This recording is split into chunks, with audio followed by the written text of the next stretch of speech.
बिस्मिल्लाहिर्रहमानिर्रहीम। स्टूडेंट्स, अब हमने जो टॉपिक स्टार्ट करना है बेसिकली वो कम्बिनेशनल सर्किट्स का टॉपिक है। तो at this point of time ये ज़रूरी है कि आपको कम्बिनेशनल और जो सीक्वेंशियल सर्किट्स का बेसिक डिफरेंस है उसके बारे में अंडरस्टैंडिंग हो। तो आज की वीडियो को देखने के बाद you will understand the difference between the combinational and sequential logic circuits. तो कम्बिनेशनल सर्किट्स या कम्बिनेशनल लॉजिक बेसिकली क्या है? In which output depends only on the current inputs. जो भी आपके सर्किट की प्रेजेंट इनपुट है उसके ऊपर आउटपुट डिपेंड करती है। अगर आप ब्लॉक डायग्राम को देखें तो ये आपका एक जो है ना कम्बिनेशनल सर्किट है जिसकी n इनपुट्स हैं। n जो है वो डिपेंड करता है 1, 2 या कुछ भी हो सकती हैं। इसी तरह जो m आउटपुट्स हैं, ये आउटपुट्स के जो नंबर हैं वो भी 1 से लेके कोई भी values depending on the situation ये हो सकते हैं। तो आपके जो कम्बिनेशनल सर्किट की जो ही इनपुट्स चेंज होती हैं आउटपुट भी अकॉर्डिंगली चेंज हो जाती हैं। अब हम कुछ एग्जाम्पल्स देखते हैं कम्बिनेशनल सर्किट्स की। तो जो सबसे पहली एग्जाम्पल है वो लॉजिक गेट्स हैं। अभी हम ऑलरेडी काफ़ी सारे लॉजिक गेट्स को स्टडी कर चुके हैं। तो लॉजिक गेट्स आपको मालूम है कि जो ही लॉजिक गेट्स की इनपुट चेंज होती है आउटपुट फौरन चेंज हो जाती है। फॉर एग्जाम्पल, अगर आप एंड गेट को कंसिडर करें और अगर उसकी इनपुट दो इनपुट्स का एंड गेट है और एक इनपुट 0 है और एक 1 है, तो जो ही दोनों इनपुट्स 1, 1 होगी तो आउटपुट क्या हो जाएगी? वो फौरन 0 से 1 चेंज हो जाएगी। तो तमाम गेट्स की यही प्रॉपर्टी है कि जो ही इनपुट्स चेंज होती हैं तो अकॉर्डिंगली आउटपुट क्या हो जाती हैं? वो चेंज हो जाती हैं। तो logic gates basically combinational circuits की एक एग्जांपल है। इसी तरह से जो एडर और सब्ट्रैक्टर्स हैं, एडर्स बेसिकली हमारे जो ALU के अंदर यूज होते हैं, सब्ट्रैक्टर्स भी यूज होते हैं। तो ये क्या करते हैं? कोई से दो नंबर्स को ऐड करते हैं या सब्ट्रैक्ट करते हैं। तो जो ही हम जो ऑपरेंड्स होते हैं उनको चेंज करते हैं हमारा आंसर चेंज हो जाता है। तो एडर्स और सब्ट्रैक्टर्स जो अभी हम कुछ अगली स्लाइड्स में, अगली वीडियोस में इसको स्टडी करेंगे, तो ये भी आपके कम्बिनेशनल सर्किट्स हैं। इसी तरह जो मल्टीप्लायर्स हैं जो कि दो नंबर्स को मल्टीप्लाई करते हैं, ये भी हमारे कम्बिनेशनल सर्किट्स की एग्जांपल हैं। और मल्टीप्लेक्सर और डिकोडर्स, ये भी हम आने वाली वीडियोस में इनको कम्बिनेशनल सर्किट्स में स्टडी करेंगे। तो ये तमाम कम्बिनेशनल सर्किट्स की एग्जांपल्स हैं और ये तमाम ऐसे सर्किट्स हैं कि जिसमें आउटपुट आपके जो सर्किट की करंट इनपुट है उसके ऊपर डिपेंड करती है। जो सेकेंड टाइप के हमारे सर्किट्स हैं वो सीक्वेंशियल सर्किट्स हैं और इनकी डेफिनेशन क्या है? Output depends upon the current inputs and the previous state stored in the memory elements. इसके अंदर जो आउटपुट है वो सिर्फ करंट इनपुट के ऊपर डिपेंड नहीं करती बल्कि प्रीवियस स्टेट जो कि मेमोरी एलिमेंट्स के अंदर स्टोर्ड हैं उसके ऊपर भी डिपेंड करती है। जो हमारे सीक्वेंशियल सर्किट की ब्लॉक डायग्राम है उसके अंदर दो पार्ट हैं। उसके अंदर एक कम्बिनेशनल सर्किट्स का पार्ट है और जो सेकंड पार्ट है जो कि एक तरह से डिफरेंट है वो है मेमोरी एलिमेंट्स।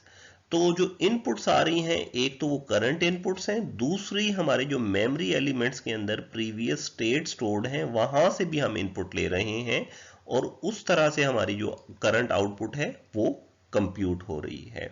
तो जो हमारे कम्बिनेशनल सर्किट्स थे उसके अंदर सिर्फ करंट इनपुट के ऊपर हमारी आउटपुट डिपेंड कर रही है, लेकिन जो सीक्वेंशियल सर्किट्स हैं इसके अंदर एडिशनल हमारे मेमोरी एलिमेंट्स मौजूद हैं और जो करंट आउटपुट है वो करंट इनपुट प्लस जो मेमोरी एलिमेंट्स की जो स्टेट्स हैं उसके ऊपर आउटपुट हमारी डिपेंड कर रही है।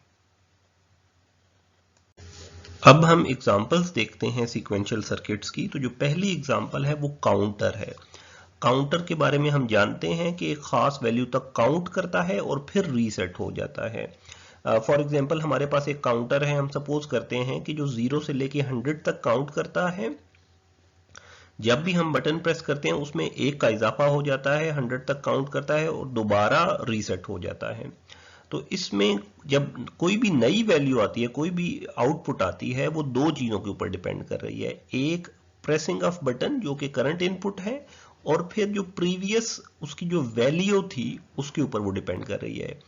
फॉर एग्जाम्पल अगर करंट वैल्यू उसकी 10 है तो आप बटन प्रेस करेंगे तो फिर क्या आ जाएगी, 11 हो जाएगी, यानी इजाफा 1 का हुआ, लेकिन जो प्रीवियस वैल्यू थी 10 वो भी उसमें कंट्रीब्यूट कर रही है। इसी तरह अगर करंट वैल्यू प्रीवियस वैल्यू उसकी 90 थी और आपने बटन प्रेस किया तो फिर नेक्स्ट वैल्यू क्या होगी, 91, यानी कि बटन की जो प्रेसिंग वो भी कंट्रीब्यूट कर रही है और जो प्रीवियस वैल्यू 90 है वो भी कंट्रीब्यूट कर रही है, और उसके अंदर यानी एक मेमोरी एलिमेंट है जो कि प्रीवियस वैल्यू को स्टोर करता है। तो इस तरह जो काउंटर है वो आपका एक सीक्वेंशियल सर्किट हुआ। इसी तरह से फ्लिप फ्लॉप भी जो है सीक्वेंशियल सर्किट की एक एग्जांपल है, और रजिस्टर्स भी बेसिकली आपके सीक्वेंशियल सर्किट्स की एग्जांपल हैं। इसको हम डिटेल से आने वाले चैप्टर्स के अंदर स्टडी करेंगे। इस स्लाइड के अंदर हम कुछ रियल वर्ल्ड की एग्जांपल्स के साथ कॉम्बिनेशनल सर्किट्स और सीक्वेंशियल सर्किट्स के जो कॉन्सेप्ट्स हैं उनकी सिमिलैरिटी तलाश करेंगे।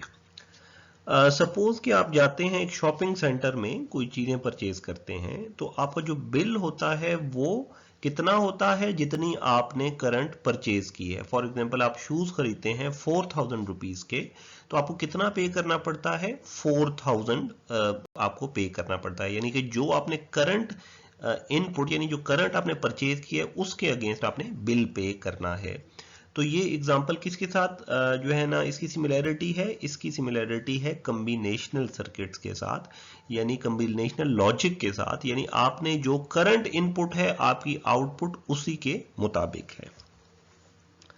जो दूसरी एग्जांपल है वो deposit of cash in a bank account. Suppose कि आपका एक बैंक अकाउंट है और उसमें आप जाके 10,000 रुपीज डिपॉजिट करवाते हैं, तो अब आपकी जो अकाउंट का बैलेंस है वो कितना होगा, वो 10,000 जरूरी नहीं है कि वो 10,000 हो, बल्कि वो कितना होगा, 10,000 plus previous balance in the account. आपने जो अभी करंट जमा करवाया है आपने जो कैश, उसके ऊपर भी डिपेंड कर रहा है, और जो प्रीवियस आपकी स्टेट है आपके बैंक अकाउंट की उसके ऊपर भी डिपेंड कर रहा है। तो ये सिमिलैरिटी सीक्वेंशियल लॉजिक के साथ है।